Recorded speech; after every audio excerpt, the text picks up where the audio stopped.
दोस्तों, जय श्री गणेश। माता पार्वती के लाडले पुत्र गणेश का जन्म कैसे हुआ था और भगवान महादेव ने अपने ही पुत्र गणेश का सर क्यों और किसके कहने पर काटा था, तो यह भगवान गणेश के जन्म और साहस बल बुद्धि की कथा है। इसे पूरा जरूर सुने। एक बार जब भगवान शिव भूलोक भ्रमण पर थे, तब माता पार्वती की दो परम प्रिय सखियां उनके पास पहुंचीं। उनमें से एक का नाम जया था और दूसरी का नाम विद्या। पार्वती ने अपनी सखियों का हार्दिक अभिनंदन किया और कुशलता पूछने के बाद उनके आने का कारण पूछा। कहो सखियों, कैसे आना हुआ?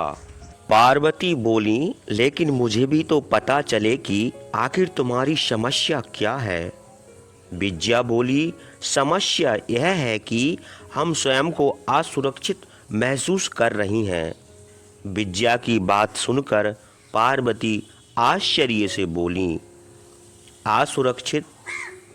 और वह भी यहाँ कैलाश में? भगवान शंकर के इतने गणों के होते हुए भी तुम्हें स्वयं को असुरक्षित समझने का विचार कैसे पैदा हो गया सखी? जया बोली, लेकिन वे सब तो भगवान शिव के गण अनुचर हैं।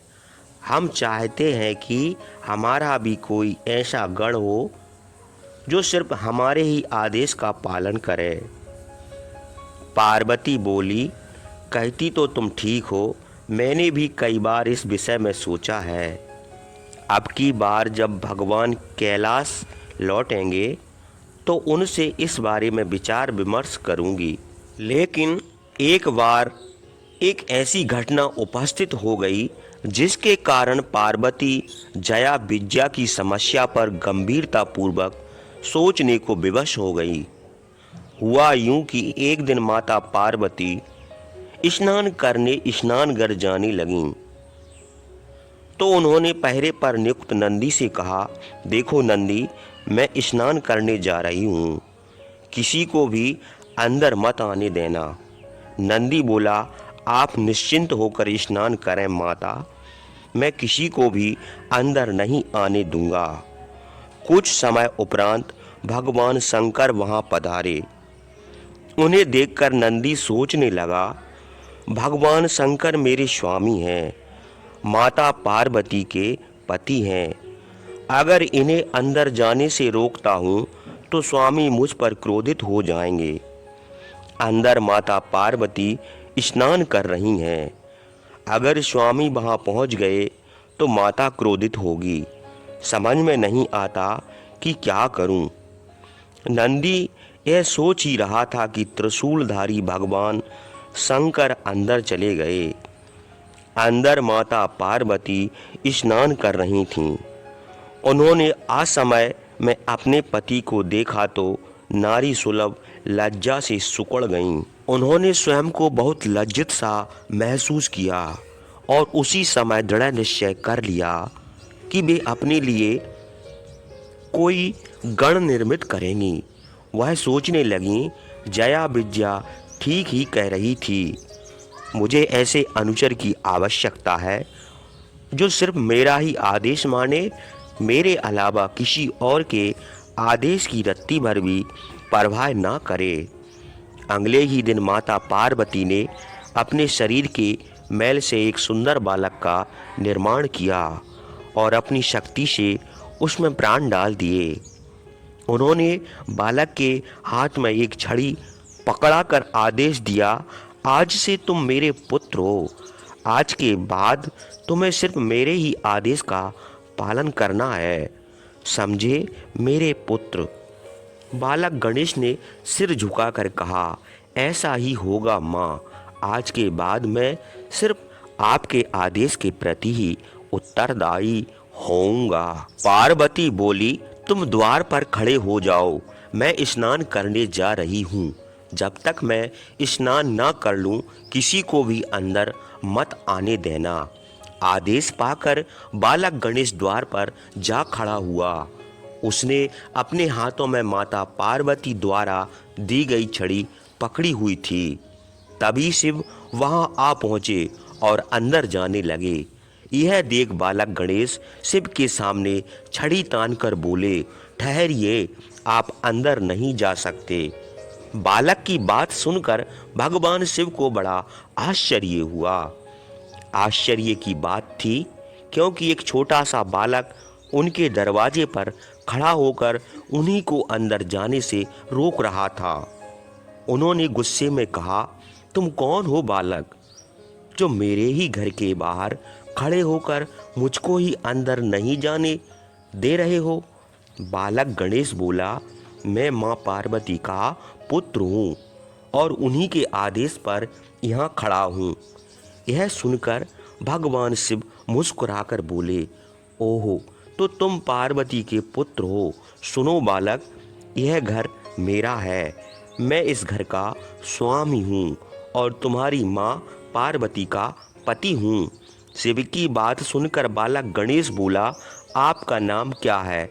मेरा नाम शिव है। बालक बोला, कुछ भी हो, जब तक माता पार्वती आपको अंदर आने की इजाजत नहीं देंगी, मैं आपको अंदर नहीं जाने दूंगा। आप नहीं जानते, माँ इस समय स्नान कर रही है, लेकिन मैं उसका पति हूँ बालक। उसका आदेश मुझ पर लागू नहीं होता। कर्तव्य परायणता अच्छी चीज है, लेकिन वह हर समय हर किसी पर लागू नहीं होती, समझे? अब रास्ता छोड़ो, मुझे देर हो रही है। आप कोई भी क्यों ना हो, मैं आपको अंदर नहीं जाने दूंगा। माता पार्वती का ऐसा ही आदेश है। बालक गणेश की बात सुनकर शिव को गुस्सा आ गया। उन्होंने अपने दो गणों को, जिनके नाम नंदी और भृंगी थे, अपने पास बुलाकर आदेश दिया, इस भ्रष्ट बालक को द्वार से हटाकर मार्ग साफ कर दो। ना जाने कहां से यह आकर दरवाजे पर जम गया है, मार्ग को रोक रहा है, कहता है कि यह पार्वती का पुत्र है। अपने स्वामी का आदेश पाकर नंदी और भृंगी बालक गणेश के पास पहुँचे और बोले, रास्ता छोड़ो बालक, हमारे स्वामी पधारेंगे। ये शंभु भगवान आशुतोष हैं, इनके सामने धृष्टता करना अपराध है। स्वामी नाराज हो गए तो अनर्थ हो जाएगा, तुम संकट में पड़ जाओगे। तुम्हारे स्वामी नाराज होते हैं तो होते रहें, मुझे इसकी कोई परवाह नहीं है। मैं अपनी माता पार्वती का आदेश नहीं टाल सकता। नंदी और भृंगी दोनों गणेश को जबरन द्वार से हटाने को आगे बढ़े, किंतु वे गणेश को छू भी न सके। गणेश ने माता पार्वती द्वारा प्रदत्त छड़ी से उनकी धुनाई कर दी। धुनाई इतनी जबरदस्त थी कि दोनों वहां से भागकर शिव के पास पहुंचे और अपनी असफलता बताई। यह सुनकर शिव क्रोधित हो उठे। उन्होंने अपने अन्य गणों को बुलाया और गणेश को द्वार से हटाने का हुक्म दिया। पकड़ लो उस बालक को और उसे यहाँ से ले जाओ, मैं स्वयं उसको उसकी धृष्टता के लिए दंडित करूँगा। उसने मेरा ही नहीं, नंदी और भृंगी का भी अपमान किया है। एक बार फिर नंदी और भृंगी अन्य गणों के साथ गणेश के पास पहुँचे, लेकिन उनमें से कोई भी गणेश तक नहीं पहुँच सका। गणेश की छड़ी से अग्नि की लपटें उठीं और सीधी गणों से जा टकराईं। शिव गण चीखते चिल्लाते भगवान शिव के पास पहुँचे और बोले, स्वामी रक्षा करो। उस बालक की छड़ी से जो अग्नि निकली, उससे हम बुरी तरह झुलस गए हैं। उसे छूना तो दूर, हम तो उसकी परछाई तक भी नहीं पहुंच सके। शिव ने गणों की ओर देखते हुए घृणा से मुंह बनाकर कहा, धिक्कार है तुम सब पर, एक ऐसे बालक को जिसके हाथ में हथियार के नाम पर सिर्फ एक छड़ी है, तुम लोग काबू में नहीं कर सके। आनन फानन में ही यह समाचार चारों दिशा में फैल गया। देवराज इंद्र, भगवान विष्णु, पितामह ब्रह्म सहित सब देवता कैलाश जा पहुँचे। इंद्र ने शिव से कहा, प्रभु कौन बालक है? इसकी मार तो बड़ी विकट है।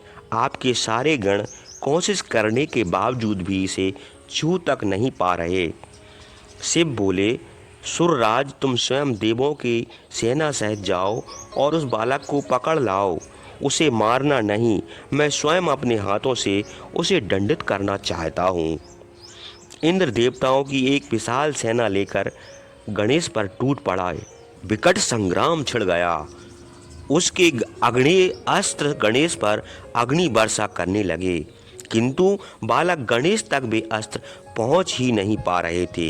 यह देख इंद्र सोचने लगा, एक कैसा चमत्कार है, मेरा कोई भी अस्त्र इस पर काम नहीं कर रहा, उल्टे इसकी छड़ी से अग्नि की चिंगारियां निकलकर मेरे सैनिकों को जलाए डाल रही हैं।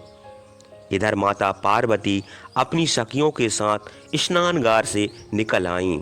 बाहर उन्होंने जो दृश्य देखा उसे देखकर वह आश्चर्यचकित होकर बोली, अरे यह क्या, यहाँ तो विकट संग्राम छिड़ा हुआ है। सभी देव सेना, भगवान शिव के गण एक छोटे से बालक पर टूट पड़ रहे हैं। यह तो सरासर अनर्थ है। मैं अनर्थ कभी नहीं होने दूंगी। मैं अपने बच्चे गणेश का बाल भी बांका नहीं होने दूंगी। यह कहकर पार्वती ने अपने हाथ के संकेत से गणेश में अपनी शक्ति भर दी। शक्ति पाकर गणेश और भी उग्र हो उठे। उन्होंने दुगने जोश में देवों और शिव गणों का विनाश करना आरंभ कर दिया। सब ओर हाहाकार मच गया। शिवगण और देवता मैदान छोड़कर भाग निकले। इंद्र भागा भागा भगवान शिव के पास पहुंचा और हाथ जोड़कर बोला, प्रभु आप ही संभालिए उस बालक को, वह कोई सामान्य बालक नहीं है। मेरी सारी सेना पर उसने ऐसी भयंकर अग्नि वर्षा की है कि सेना का मनोबल टूट गया। मैं स्वयं मुश्किल से अपनी जान बचाकर यहाँ तक पहुँचा हूँ।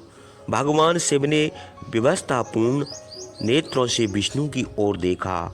विष्णु उनका आशय समझ गए, अतः बोले, आप चिंतित न हो आशुतोष, मैं अभी उस बालक को दंडित करता हूँ। यह कहकर भगवान विष्णु गरुड़ पर बैठकर गणेश के सम्मुख जा पहुँचे।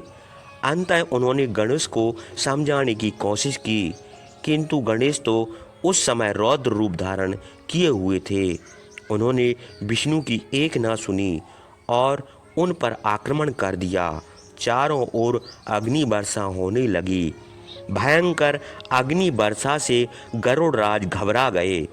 उन्होंने भगवान विष्णु से प्रार्थना की, प्रभु यदि कुछ देर और युद्ध में रहा तो मैं जल जाऊंगा, इसलिए आज्ञा दें, मैं तो युद्ध भूमि से आपको लेकर निकल चलूं।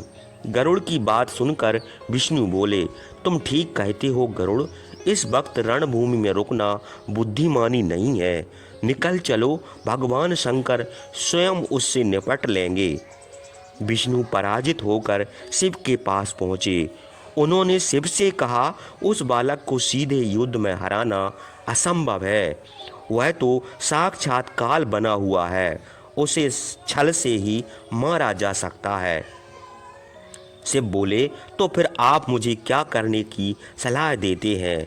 विष्णु बोले, मैं उसे अपनी माया से मोहित करता हूँ, फिर जैसे ही आपको अवसर मिले उसका वध कर दीजिए। विष्णु के विचारों से अवगत होते ही माँ पार्वती के दोनों शक्तियों ने गणेश को अपना बल प्रदान कर दिया और स्वयं अंतर ध्यान हो गईं। भगवान विष्णु ने गणेश पर अपनी माया फैलाना आरंभ कर दी। भगवान शिव अपना तीक्ष्ण त्रिशूल उठाए गणेश की ओर झपट कर बोले, ठहर दुष्ट बालक, अब मैं तुझे माफ नहीं कर सकता। अब तुझे इस त्रिशूल का स्वाद चाखना ही होगा। शिव को अपनी ओर झपटते देखकर गणेश ने माँ पार्वती को याद किया और माँ पार्वती द्वारा दी गई शक्ति शिव के त्रिशूल पर दे मारी। शिव के हाथ से त्रिशूल छूटकर भूमि पर जा गिरा। यह देख शिव घबरा गए। वे सोचने लगे, ओहो, इसने तो मेरा त्रिशूल भी बेकार कर दिया। खैर, कब तक बचेगा? मैं अभी बाणों द्वारा इसे यम द्वार दिखा देता हूँ। यह सोचकर शिव ने अपने धनुष पर 5 बाण चढ़ाए और गणेश की ओर छोड़ दिए। गणेश ने पार्द शक्ति से 5 बाण एक साथ काट डाले। साथ ही उन्होंने पार्द शक्ति को विष्णु की ओर झोंक दिया, जो अब शिव की सहायता के लिए उनके निकट पहुँचे थे। मगर विष्णु तुरंत पार्द शक्ति के घेरे से अलग हो गए। इसी तरह गणेश का यह बार असफल हो गया। यह देख शिव और विष्णु में आंखों ही आंखों में संकेत हुए। शिव संकेत समझकर उत्तर दिशा की ओर बढ़ गए। विष्णु गणेश को युद्ध में उलझाते रहे। विष्णु जितनी बार गणेश पर वार कर रहे थे, गणेश उन सभी को विफल कर रहे थे। इसी से उनका ध्यान अपनी रक्षा की ओर बढ़ गया था। तभी उत्तर दिशा से भगवान शिव ने त्रिशूल ताक कर गणेश की ओर फेंका।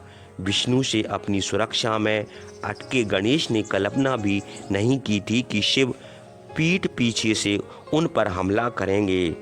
इसलिए वे निश्चिंत होकर विष्णु से जूझ रहे थे।